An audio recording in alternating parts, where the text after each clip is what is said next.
Bismillahirrahmanirrahim. Assalamualaikum warahmatullahi wabarakatuh.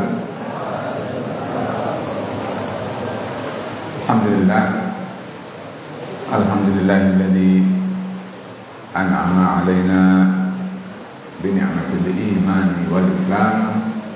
Asyhadu an la ilaha illallah wahdahu la syarika lah wa asyhadu anna Muhammadan abduhu wa rasuluh. Wa ba'du.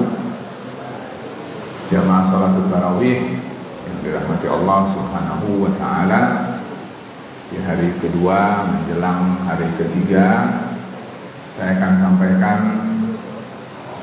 apa yang menjadi sesuatu yang menyebabkan rahmat Allah subhanahu wa ta'ala Allah limpahkan kepada kita dan kita memperoleh dan menggapainya.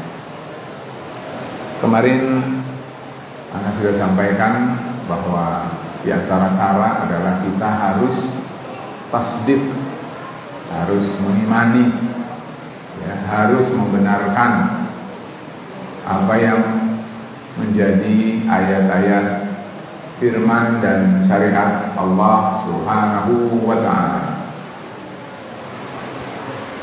Kali ini saya ingin sampaikan yang kedua, yaitu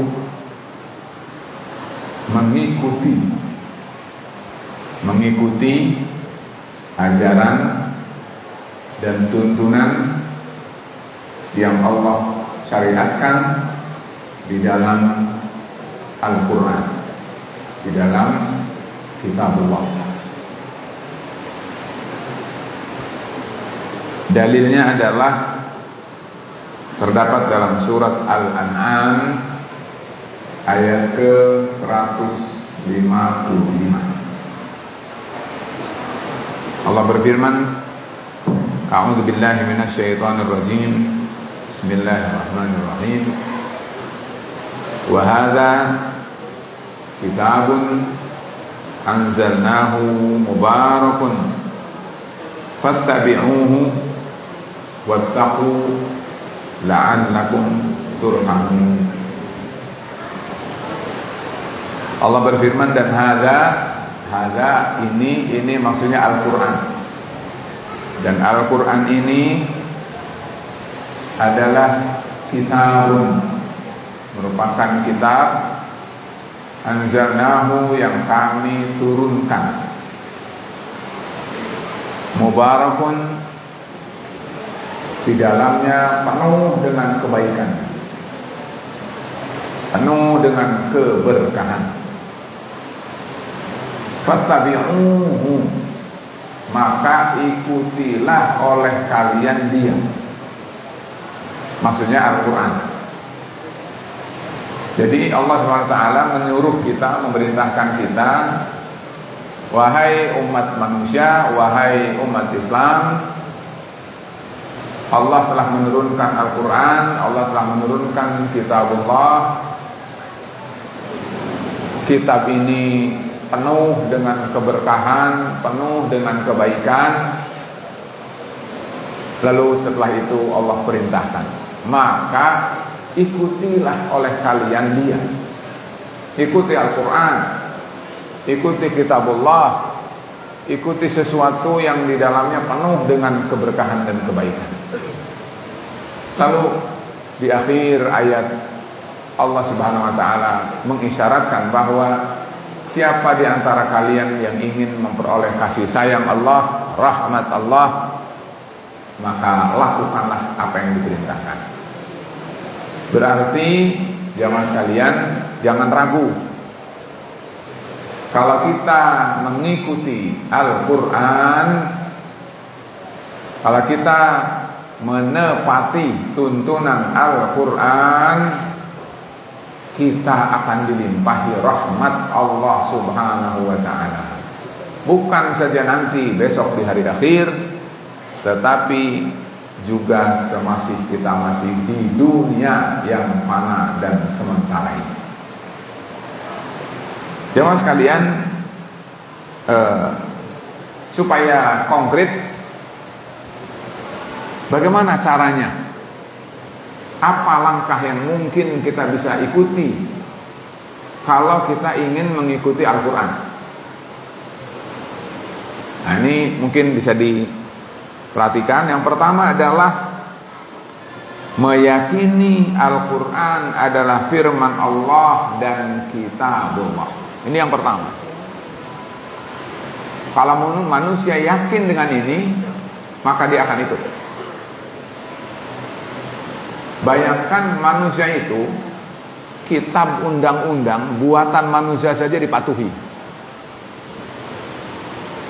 Padahal tidak jelas tuh, bisa nggak menjamin Allah turunkan rahmat dengan mengikuti itu? Maka bagaimana bisa ragu? Allah katakan ikuti Al-Quran, Allah akan beri kalian rahmat. Masa tidak mau? Jadi para sekalian, ini yang pertama, yakin kitabullah Al-Quran ini adalah kitab yang benar, yang akan memberikan peluang untuk kita memperoleh rahmat Allah. Kedua, Al-Quran itu penuh dengan kebaikan. Tadi sudah dijelaskan, mubarakun. Al-Quran itu penuh dengan kebaikan, tidak ada keburukan di dalamnya. Semua yang baik-baik Al-Quran tunjukkan. Semua yang buruk-buruk Al-Quran larang, dan Al-Quran berikan kewaspadaan supaya manusia mengambil pelajaran. Jangankan yang akan datang, yang dulu Allah sudah berikan ceritanya, kisahnya. Siapa yang melanggar dan menentang Allah Rabbul Izzati wal Jalal, pasti kehinaan yang akan dia peroleh. Jadi ini yang kedua, Quran penuh dengan kebaikan dan keberkahan. Ketiga, perintah Allah pada manusia agar mengikuti Al-Quran. Yang memerintahkan ini Allah, yang memberi kita hidup, yang memberi kita sehat, yang memberi kita perkasa, yang memberi kita kecerdasan, yang memberi kita kemampuan. Itu Allah. Allah yang menyuruh kita, bukan siapa-siapa, bukan atasan kita, bukan bos kita, bukan yang menggaji kita, bukan yang menyuruh kita. Ini Allah subhanahu wa ta'ala. Bisa dibayangkan, harusnya orang yang berpikiran sehat, ini yang memerintahkan Allah. Maka bagaimana orang itu tidak punya suatu keagungan yang harusnya dia sangat respect dengan perintah ini. Keempat, hasil yang akan diperoleh manusia jika mengikuti Al-Quran adalah memperoleh rahmat atau kasih sayang di dunia maupun di akhirat. Kalau orang itu yakin dengan janji Allah, bahwa dia juga memerlukan rahmat Allah itu, maka pasti Allah tidak akan ingkar janji. Rahmat Allah akan Allah berikan. Yang penting ikuti saja prosedurnya, ikuti Al-Quran. Berikutnya, dalam hal apa saja manusia mengikuti Al-Quran? Tentu jawabannya adalah segenap urusan. Urusan kecil kembali pada Al-Quran, apalagi urusan besar. Urusan individu perorangan kembali pada Al-Quran. Urusan keluarga kembali pada Al-Quran. Urusan negara kembali pada Al-Quran. Urusan ekonomi maisha kembali pada Al-Quran. Urusan bagaimana komunikasi, interaksi, hubungan, muamalah antara sesama manusia, bahkan dengan lingkungan alam semesta, kembali pada Al-Quran. Quran semua telah menggariskan itu dengan mudah dan praktis. Bagaimana caranya? Nah, ini caranya. Para sekalian, agar kita mudah menjadikan Al-Quran ini supaya bisa diikuti oleh kita, pertama baca Al-Quran. Jangan sampai kita punya kitab namanya juga Quran. Quran itu artinya bacaan. Namanya Quran, bacaan, tapi jadi bahasa, tidak dibaca. Maka apa yang menjadi informasi dalam Al-Quran tidak akan sampai. Jadi kuncinya adalah iqra, baca Al-Quran. Yang pertama. Kedua, hafalkan. Kalau kita bisa sampai dengan tuntas, hafiz kamil, masya Allah. maka Allah akan berikan dia mahkota pada hari kiamat. Tapi kalau tidak, minimal juz'i. Sebagian-sebagian Al-Quran baca, Al-Fatihah hafalkan Al-Quran, kan Al-Fatihah harus hafal. Misalnya 5 ayat pertama surat Al-Baqarah hafalkan, ayat kursi hafalkan, 2 ayat terakhir surat Al-Baqarah hafalkan juga. Kemudian 10 ayat pertama dari surat Al-Kahfi hafalkan juga. Juz amma, juz 30 minimal hafal. Lalu berikutnya ayat-ayat dan surat-surat pilihan, silahkan pilih, hafalkan. Berusahalah punya khas. Misalnya yang satu menghafalkan ayat ini, surat ini, yang satu menghafalkan ayat ini, surat ini. Dia punya kekaguman, ketakjuban terhadap ayat itu, hafalkan. Itu namanya yang kedua, menghafalkan.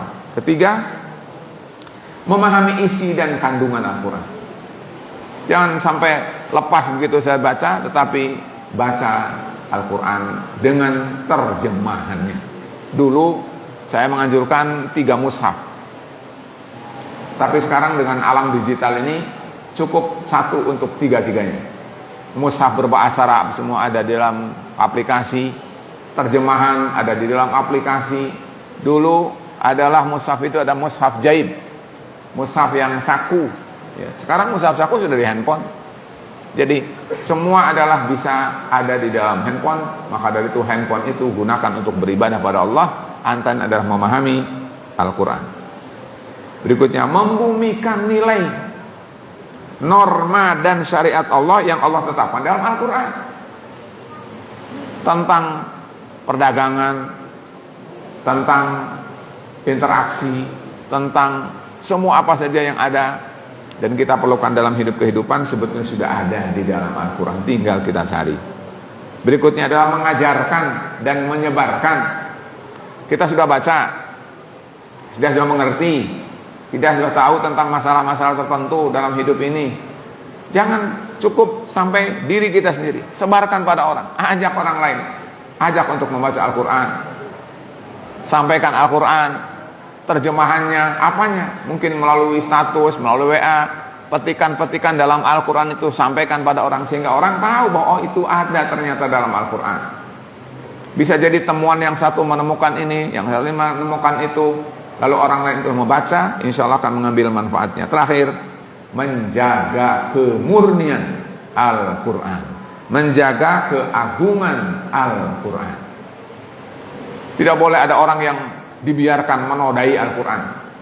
Siapa yang mengolok-olok, menodai Al-Quran, harusnya dia lebih siap membela daripada membela dirinya sendiri. Karena dengan itu, maka Al-Quran yang suci ini akan terus berlanjut untuk bisa menjadikan pedoman bagi manusia, walaupun mungkin bisa jadi dia adalah akan mati sebelum hari kiamat. Jadi, para jemaah sekalian, ingat bahwa siapa di antara kita yang ingin memperoleh rahmat Allah Subhanahu wa taala, maka ikuti Al-Qur'an. Bagaimana caranya? Tadi sudah sampaikan, tidak kurang dari 6 langkah. Mudah-mudahan bermanfaat. Sekali lagi, ikuti Al-Qur'an, Allah akan limpahkan rahmat untuk kita sekalian. Wassalamualaikum warahmatullahi wabarakatuh.